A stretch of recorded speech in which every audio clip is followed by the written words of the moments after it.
Hello বন্ধুরা, চলে এসেছি সকাল সকাল একটা নতুন ভিডিও নিয়ে। আর দেখতেই পাচ্ছ আজকে কিন্তু প্রচণ্ড পরিমাণে গরম করেছিল। এটা আজকের ঘটনা নয়, এটা হচ্ছে আগের দিনের ঘটনা। কিন্তু আমার আগের দিনে পাস্তা খেতে প্রচণ্ড ইচ্ছা করছিল, ঠিক আছে। আর এই পাস্তার ভিডিওটা আমার মোটামুটি ভালো ভিউজ এসেছিলো একবার। আর এই ভিডিও এইটাকে আমি শামুক পাস্তা বলি, ঠিক আছে। তো এই পাস্তাটা খেতেও আমার পার্সোনালি ভালো লাগে। আর আমার বলি কি, ম্যাগি খেতে আর পাস্তা খেতে অনেক বেশি ভালো লাগে। আর পাস্তার মধ্যে আমার ওয়ান বাইটের পাস্তা সব থেকে বেশি ফেভারিট। সবাই মোটামুটি জেনে গেছে এখন আমি পাস্তার ফ্যান। মানে আমাকে বিরিয়ানির থেকেও কেউ বললে আমি পাস্তাটা খেতে বেশি পছন্দ করি, মানে দুটোই পছন্দ করি, বাট এটা। আর আজকে দেখতে পাচ্ছ আমি সমস্তটা নিজে নিজে করেছি, মানে আমাকে কেউ কোনো রকম হেল্প করেনি। অন্যদিনে কী হয়, মা হয়তো সিদ্ধটা করে দেয়। আর তাই জন্য আমি প্রথমে কী করেছি, পাস্তাটাকে ভালো করে একটু নুন আর তেল দিয়ে ভালো করে সিদ্ধ করে নিয়েছি। নুন আর তেলটা আমি জানি না দেখাতে পেরেছিলাম নাকি না, ভুলে গেছি। তারপর এটাকে ভালো করে ঢেলে তারপর ভালো করে এটা ঠান্ডা জলে না, মানে ওর পাশে যে একটা সেই আঠালো ভাব থাকে না, ওটাকে না পুরো একদম সরিয়ে দিতে হবে, বুঝতে পারছি তো। মানে গায়ে একদম লেগে থাকলেই হবে না, কারণ হচ্ছে যে লেগে থাকলে প্রবলেমটা কী হয় যে মানে ঝুরঝুরে ব্যাপারটা আসে না। আর পাস্তাতে আলু, ভাই আমি বাঙালি, ঠিক আছে, আমি সবেতেই আলু দিয়ে খাই, মানে যাই পাবো সবেতেই আলু দিয়ে দিবি। আমি মানে ভাত ভাজা সেখানেও আলু দিয়ে দেবো, চাউমিনে আলু, ম্যাগিতে আলু, পৃথিবীর সব কিছুতে আমি আলু ছাড়া কিছু দেখতে পাই না। আর বাড়িতে অন্যরকম কোনো সবজিও ছিল না, তাই জন্য ফার্স্টে আমি একটু তেল দিয়ে নিয়েছিলাম, আর তেল দেওয়ার পরে একটু আলু দিয়ে দিয়েছিলাম। আর সয়া সস ভিনেগারের তো কোনো সিন নেই, খুঁজে পাচ্ছি না, তাই জন্য সব ঝামেলা করার দরকার নেই। আগে থেকে দেখলাম ম্যাগির মশলার প্যাকেট একটা কোটোর মধ্যে ঢোকানো ছিল, আর কোনো দিকে না তাকিয়ে প্রথমে পেঁয়াজগুলো ভেজে নিলাম। মশলার প্যাকেটটাকে সাইডে সরিয়ে রেখেছিলাম। আমি ভাবছিলাম মাকে দেখাবো না, চুপি চুপি দেবো। দিয়ে তারপর মা যদিও আসে উনি রান্নাঘর দিয়ে, কারণ এত গরম করছিল, তো তাই জন্য আমি ফার্স্টে পেঁয়াজগুলো ভেজে নিয়েছিলাম।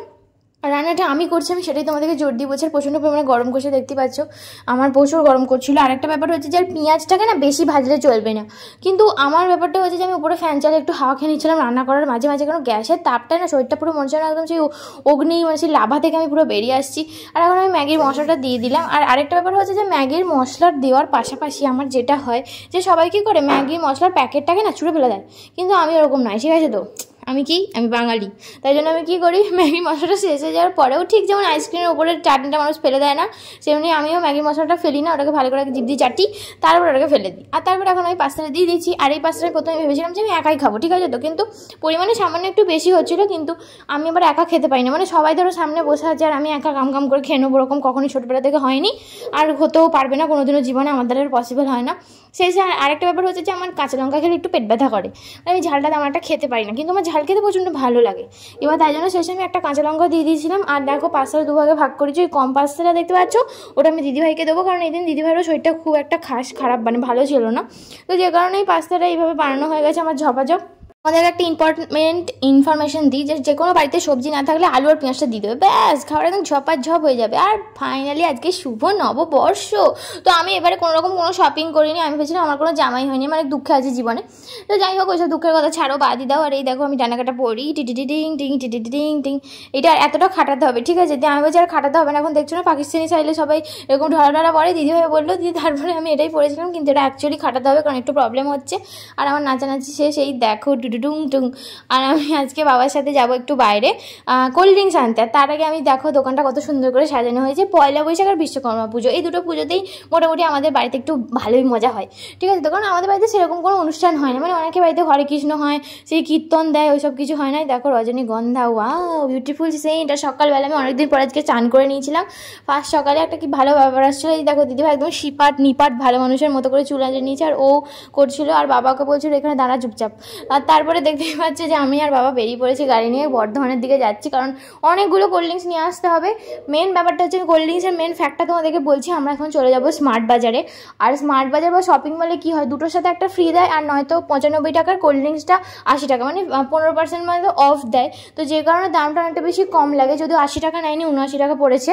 আর এইখানে রসুলপুরের ব্যাপারটা কী হয়, আমাদের তো একটা গ্রামাঞ্চলের এলাকা, তো এখানে কি হয় 95 টাকার স্প্রাইট তো 95 টাকাতে, কোনোরকম কোনো ছাড় নেই। তো বেকার আমরা কেন অতগুলো টাকা খরচা করতে যাবো, তাই জন্য আমরা এমনিও বর্ধমানে গেলে আমাদের সুবিধা হয়, পিসিমশাইয়ের কাছে যেতে হয়। এই দেখো পিসিমশাইয়ের দোকান, তো ওখান থেকে নিয়ে গিয়ে আমরা পিসিমশাইয়ের কাছে যাই, এবং পিসিমশাইয়ের কাছে যাওয়ার পর আমরা জানতে পারি যে মোড়ে 73 টাকা। সেটাতে বাবার একটু কষ্ট হয়েছে, কী আর করা যাবে, মানিয়ে নিতে হবে, কেনা হয়ে গেছে, তারপর তো আর কিছু করার নেই। এবার আমরা বর্ধমানে থাকি না বলে না সবসময় খোঁজ খবর নেওয়া পসিবল না। তারপর আমরা চলে গেছিলাম রাজ হার্ডওয়ার্সে, যেটা হচ্ছে ওই পার্কাস রোডের ওইখান দিয়ে হেঁটে গিয়ে বাঁ দিকে পড়ে। আর এই দোকানের নিচের তলাটা নর্মাল, কিন্তু উপর তলাটা এই যে ল্যাম্প ট্যাম্পগুলো দেখতে পাচ্ছ দারুণ, ল্যাম্পের যে ডিজাইনগুলো ওগুলো জাস্ট ওয়াও, মানে আমি বারে বারে দেখতেই থাকি, কারণ আমার খুব বেশি ভালো লাগে। আর তারপরে বাবার তো ফোনটা হারিয়ে গেছিলো, তো বাবার নতুন একটা ফোন কিনেছে, তোমরা তো সবাই জানো OnePlus-এর কি একটা C4 এর কি একটা তো আমি সেখান থেকে বাবা আমাকে বললো যে আমি একটু বসছি এই দোকানটাতে, আমার রাজা হার্ডওয়ার্সে, তো তুই গিয়ে যা প্রোটেক্টারটা, আমি গ্লাস প্রোটেক্টারটা নিয়ে আয়। আর এই দাদার দোকানটাই আমি আর্কেডে মোটামুটি সবসময় প্রোটেক্টার লাগাই। তো দাদাটাকে কভারও দিতে বলেছিলাম, বাট দাদার কাছে কভার ছিল না, আর যাওয়ার সময় টোটোও পাইনি, খুব কষ্ট হচ্ছিলো। আর গাড়িতে আমার একটু কষ্টই হয়, আমি অত বেশি কমফোর্টেবল ফিল করি না, কারণ আমার গাড়ির গন্ধটা খুব একটা খাস লাগে না। কিন্তু তার মধ্যেই আমি এসির মধ্যে ছিলাম। আর এখন তোমাদেরকে ভিডিওর জন্য মুখটা দেখাচ্ছি, কিন্তু এতক্ষণ আমি চাপা দিয়েছিলাম, আর মিষ্টি ফিষ্টি নেওয়া হয়ে গেছিলো। আর একটা ব্যাপার হচ্ছে রাজ হার্ডওয়ার্স থেকে না, মানে হাফ প্লেট মতো কি ফুল প্লেট মতো 2 প্লেট বিরিয়ানি দিয়েছিলো, যেটা আমার খুব অনেক বেশি ভালো লেগেছে, যেটা আজকে আমি রাতে খাবো, সেটা তোমাদেরকে পরে দেখাবো। আর আজকে তোমরা জানো নববর্ষের দিন সমস্ত বাঙালি খাবার দাবার খেতে হয়, তার মধ্যেই ছিল পোস্ত, ডাঁটা দিয়ে মাছ ফাছ এগুলো ছিল। আর আজকে আমাদের বাড়িতে স্যার চলে এসেছিলেন, সুবোধ স্যার, যার কাছ থেকে আমরা দুজনেই ছোটোবেলায় পড়েছি। আর স্যার অনেক বেশি ভালো, মানে স্যারের সাথে গল্প করলে না মানে অনেক কিছু জানাও হয়, আর কখনো বোরও ফিল হয় না, আর শিক্ষাও লাভ হয়ে যায়, সব কিছু একসাথে হয়ে যায়। অনেকে থাকে শুধু জ্ঞানই দিয়ে যায়, কাজের কাজ কিছু করে না, কিন্তু স্যার গল্পও বলে, বোঝায়ও, মানে খুব ফ্রেন্ডলি আর খুব ভালো লাগে। কিন্তু ছোটোবেলায় আমি পড়তে চাইতাম না মাঝে মাঝে, কেন স্যার ম্যাথের টিচার, স্যার খুব ভালো ম্যাথ করান।